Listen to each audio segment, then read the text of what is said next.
Au nom du Père et du Fils et du Saint-Esprit, ainsi soit-il. Mes chers frères, avant de parler de la Sainte Famille, faisons quelques réflexions sur les événements de cette semaine. Pour tâcher d'y voir clair, nous regarderons à la lumière de la foi. Ne nous contentons pas seulement de regarder les médias menteurs, comme la plupart de nos contemporains qui croient y voir clair alors qu'ils ne voient que d'un œil, car ils ne regardent pas à la lumière de la foi. Nous ferons six réflexions. Première réflexion, l'attentat a visé des journalistes d'un périodique satirique qui s'en prenait pas seulement à la religion musulmane, mais surtout à la religion catholique. Le dernier numéro hors série de ce journal était un numéro spécial pour Noël, comprenant une couverture outrageante contre la Sainte Vierge et son divin enfant. Ce numéro prétendait révéler la véritable histoire de Jésus à partir des évangiles apocryphes, et je n'ose vous dire les qualificatifs blasphématoires dont ils affligeaient notre Seigneur Jésus-Christ. Et ce numéro n'était qu'un exemple parmi une longue série de numéros blasphématoires et obscènes concernant notre sainte religion. Deuxième réflexion, l'islam est une fausse religion et les musulmans sont dans l'erreur. C'est une charité que d'essayer de les convertir et de leur faire connaître la vraie religion, en leur montrant les contradictions et les absurdités qu'on leur fait croire. C'est ce que fait entre autres l'abbé Pagès dans son livre où il pose 1235 questions aux musulmans pour les faire réfléchir. Mais il faut le faire avec charité, en montrant aux musulmans que nous le faisons par amour pour eux. Ce n'est pas une bonne méthode que de se moquer d'eux et d'insulter ce qu'ils considèrent comme sacré. Troisième réflexion. Le bon Dieu se sert parfois de fléaux pour châtier les pécheurs. Rappelez-vous la montagne Pelée qui engloutit la ville de Saint-Pierre en Guadeloupe suite à un blasphème commis par un groupe anticatholique qui fit un simulacre de chemin de croix et jeta un crucifix dans le volcan le jour du vendredi saint. Rappelez-vous aussi l'histoire de Balthazar, le fils de Nabuchodonosor. Ce roi fit un festin, il invita 1000 convives, et pour se moquer de la vraie religion, il fit venir les vases d'or du temple pour boire dedans, tandis qu'il louait ses faux dieux d'or, d'argent, d'airain, de fer et de bois. Et on vit se tracer sur la muraille par une main mystérieuse les mots « Mene, Tekel, Phares » compter, peser, diviser. Tes jours ont été comptés et ton règne va prendre fin. Tu as été pesé et tu as été trouvé léger et ton royaume sera divisé. Et la nuit même, la ville fut prise et le roi fut tué. Parmi les fléaux de Dieu, il y a l'islam. Cela fait 13 siècles que les chrétiens le savent, et il faut l'amnésie conciliaire pour l'oublier. Dans le monde entier, des milliers de chrétiens sont massacrés, persécutés, humiliés au nom de la religion musulmane qui prône la guerre sainte contre les infidèles. Quatrième réflexion. En disant que l'islam persécute les chrétiens et qu'il est un fléau de Dieu, nous ne prétendons pas qu'ils sont les seuls ni les pires ennemis de l'Église. On sait très bien que les groupes armés qui mènent le djihad, la guerre sainte, ont été armés par des puissances non musulmanes, mais qui veulent se servir de ces musulmans fanatiques pour leurs propres intérêts et notamment pour l'établissement d'un gouvernement mondial anti-chrétien. Cinquième réflexion. La presse, les médias nous mentent et nous manipulent. Sans entrer dans une discussion sur la matérialité des faits, disons que ces médias nous mentent en nous donnant une fausse interprétation des faits.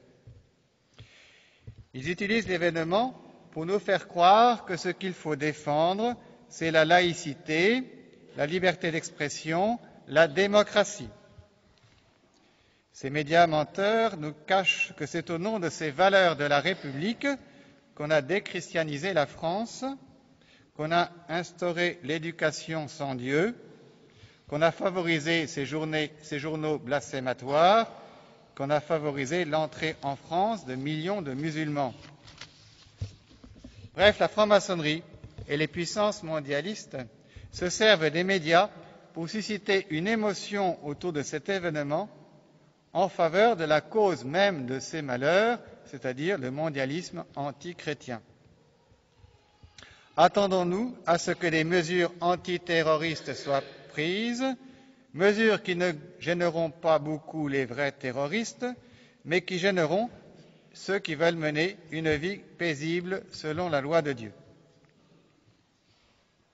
Sixième réflexion. Que fait l'Église conciliaire? Elle apporte son soutien, son chorus au battage médiatique. Le pape a déploré cette attaque contre la liberté d'expression. La conférence des évêques de France a dit que cette violence touchait à la liberté d'expression, élément fondamental de notre société.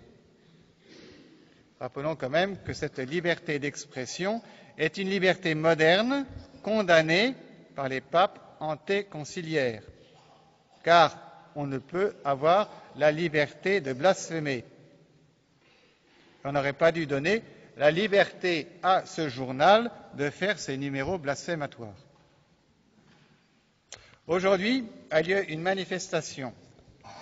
Voici la déclaration de la conférence des responsables de culte en France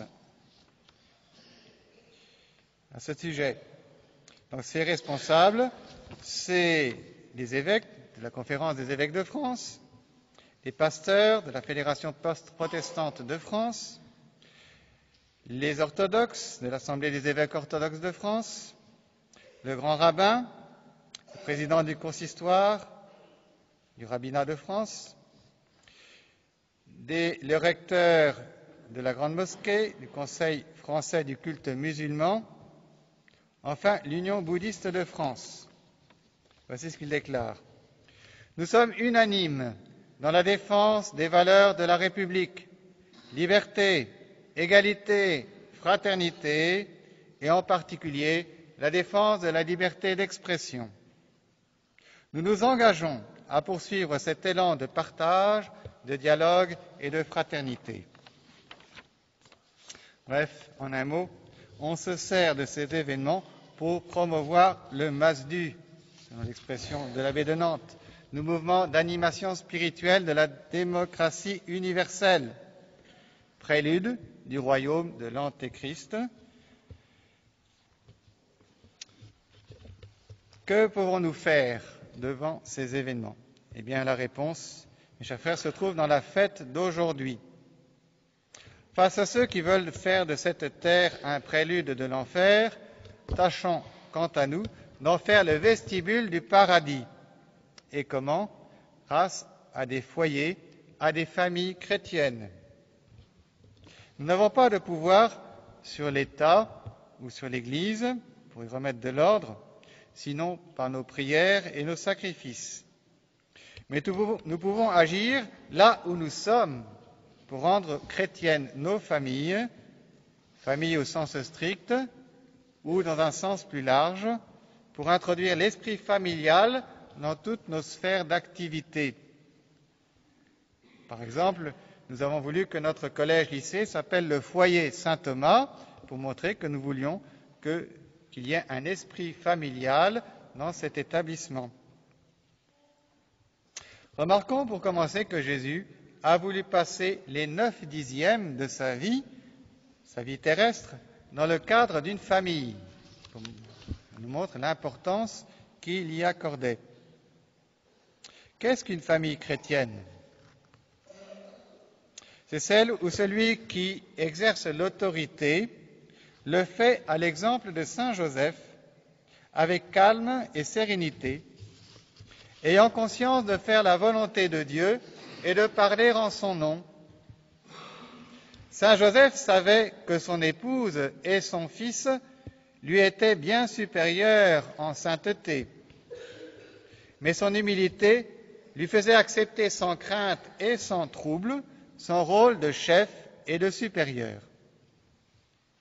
Il savait commander à Marie et à Jésus, leur donner des ordres pour le bien commun de la Sainte Famille et même pour le bien personnel de chacun de ses membres. De même, la Sainte Vierge, soumise à Saint Joseph, comme il convient à une épouse modeste, savait aussi donner des ordres à Jésus dans les 1000 occasions que présente la vie de famille, et Jésus acceptait humblement cette suggestion. Et il leur était soumis, avons-nous entendu, dans l'Évangile. C'est cette dévotion à la Sainte Famille qui a fait du Canada une des plus belles provinces de France, de l'ancienne France. Vous voyez ce que nous lisons dans les anciennes chroniques. Le premier jour de mai 1637, Monsieur le gouverneur fit dresser devant l'église un grand arbre enrichi d'une triple couronne, en bas de laquelle il y avait 3 grands cercles, l'un sur l'autre, enrichis de festons, qui portaient ces 3 beaux noms écrits comme dans un écusson: Jésus, Marie, Joseph. Cet arbre fut salué d'une escouade d'arquebusiers qui le vinrent entourer. Peu de temps après, arriva au Canada un saint-évêque, Monseigneur de Laval, qui développa la dévotion par l'établissement d'une confrérie. Je vous lis les débuts du règlement de la confrérie de la Sainte Famille, instituée en 1665 par Monseigneur de Laval. L'esprit de la confrérie consiste à imiter les personnes sacrées qui composent la Sainte Famille, chacun selon son état et sa condition. L'exemple qu'il donne pour les mères de famille. Les femmes auront un soin particulier d'imiter la Sainte Vierge, qu'elles auront toujours devant les yeux comme le modèle de leurs actions, et la considéreront comme leur supérieure et la règle de leur perfection, étant assurées qu'elles seront de la Sainte Famille autant qu'elles imiteront de plus près ses vertus. Les principales vertus qu'elles doivent se proposer sont les suivantes. Envers Dieu, la crainte de l'offenser, la promptitude dans les choses où il va de son honneur et de son service, une grande soumission et conformité à sa volonté dans les accidents les plus fâcheux, un profond respect pour toutes les choses saintes. Envers le mari, un amour sincère et cordial qui fasse qu'on ait un grand soin de tout ce qui le regarde selon le temporel et le spirituel, tâchant toujours de le gagner à Dieu par prière, bons exemples et autres moyens convenables. Le respect, l'obéissance, la douceur et la patience à souffrir ses défauts et ses mauvaises humeurs. À l'égard des enfants, un grand soin de les élever dans la crainte de Dieu, de leur apprendre et de leur faire dire tous les jours leurs prières, leur inspirer une grande horreur du péché, ne leur souffrir rien où Dieu pourrait être offensé, une grande douceur à les corriger, la patience à souffrir leurs petites faiblesses, envisageant sans cesse dans leur personne celle de l'enfant Jésus, dont ils sont les images vivantes. Garder la netteté et la propreté dans leurs habits, évitant les ajustements qui ne servent qu'à nourrir la vanité des parents et à l'inspirer aux enfants. À l'égard du ménage, un grand soin et une grande vigilance, prenant garde que rien ne se perde ni ne se gâte par sa faute, et une propreté sans affectation. À l'égard de soi-même, l'humilité, la douceur, la chasteté, la tempérance dans le boire et le manger, la modestie et la retenue en parole, la simplicité en ses habits, y gardant la propreté et y évitant la vanité, et ce qui excède l'état et la condition. Enfin, un très grand soin de retrancher tout ce que l'on connaîtra être déplaisant à Dieu et qui ne sera pas conforme à l'esprit de la Sainte Famille, se disant souvent à soi-même: comment est-ce que la Sainte Vierge agissait en cette occasion? Faisait-elle cela? Parlait-elle ainsi? S'habillait-elle de cette sorte? Une famille qui vit à l'imitation de la Sainte Famille est une famille où les parents sont attentifs à l'éducation de leurs enfants et où ceux-ci tiennent la place de Jésus par leur obéissance, leur progrès, la joie et la lumière qu'ils répandent autour d'eux. Être attentif à l'éducation des enfants demande de la part des parents du temps, de la vigilance, un souci de se former et de s'informer. C'est un art qui ne s'improvise pas, c'est l'art des arts. En 1892, plus de 2 siècles plus tard, l'évêque de Québec écrivait: le grand mal de notre époque, et en particulier de notre pays, semble exister au sein même de la famille. Combien de fois dans nos visites pastorales ne nous sommes-nous pas élevés avec force contre le manque de surveillance dont les parents se rendent coupables envers leurs enfants et contre l'insubordination des enfants vis-à-vis de leurs parents. Nous accomplissions alors un des plus rigoureux devoirs de notre charge. Malheureusement, le mal existe encore et prend des proportions alarmantes. 1892, il y a plus de 120 ans. Cependant, comme le dit Léon XIII dans l'admirable encyclique Sapientiae Christianae, la famille est le berceau de la société civile, et c'est en grande partie dans l'enceinte du foyer domestique que se prépare la destinée des États. N'avons-nous pas, dans ces paroles, continue l'évêque de Québec, l'explication de cette tendance chez certains hommes à secouer le joug de l'obéissance?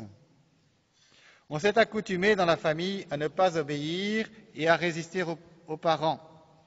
Et l'on traîne avec soi, en dehors de la famille, cette habitude funeste qui a été contractée insensiblement. Les parents eux-mêmes, une fois qu'ils ont déposé le sceptre de l'autorité, perdent leur prestige aux yeux des enfants et ne commandent plus qu'avec une crainte pusillanime. Comment, avec ces pères de famille, faire des gouvernants, des magistrats sans peur et sans reproche, comme il en faut pour régir les sociétés? Hélas, que dirait-il aujourd'hui? Je ne parle pas pour vous, chers parents, qui faites des efforts admirables pour constituer des familles chrétiennes. Mais chez nos contemporains, que de parents n'utilisent pas ou utilisent mal l'autorité que Dieu leur a donnée. Il y a 1000 manières d'esquiver son devoir. Autrefois, les pères de famille partaient au cercle. Aujourd'hui, c'est l'ordinateur, le téléphone, l'excès de travail ou simplement la négligence à se former et la faiblesse à commander. Terminons ces réflexions par une prière, une consécration approuvée par Léon XIII qui a institué cette fête de la Sainte Famille. Nous demanderons par cette prière à la Sainte Famille que dans ce monde où règne de plus en plus la violence, la haine, l'oubli de Dieu, prélude de l'enfer, nous construisions des havres de paix et de charité, prélude du paradis.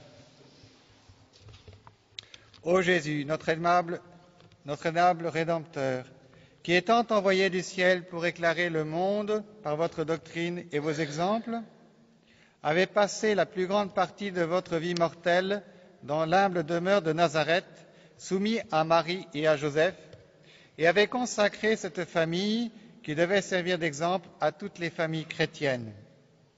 Daignez accepter avec bonté notre demeure qui se dévoue tout entière à vous. Protégez-la, gardez-la, affermissez-y votre sainte crainte, avec la paix et la concorde de la charité chrétienne, afin qu'elle devienne semblable au modèle divin de votre famille et que tous ses membres, sans exception, participent à son bonheur éternel. Ô Marie, mère très aimante de Jésus-Christ, et aussi notre mère, faites par votre affection et votre clémence que Jésus accepte cette consécration que nous lui faisons et qu'il nous prodigue ses bienfaits et ses bénédictions. Ô Joseph, très saint gardien de Jésus et de Marie, secourez-nous par vos prières dans toutes les nécessités de notre âme et de notre corps, afin qu'avec vous et avec la bienheureuse Vierge Marie, nous puissions louer éternellement Jésus-Christ, notre divin Rédempteur. Au nom du Père et du Fils et du Saint-Esprit, ainsi soit-il.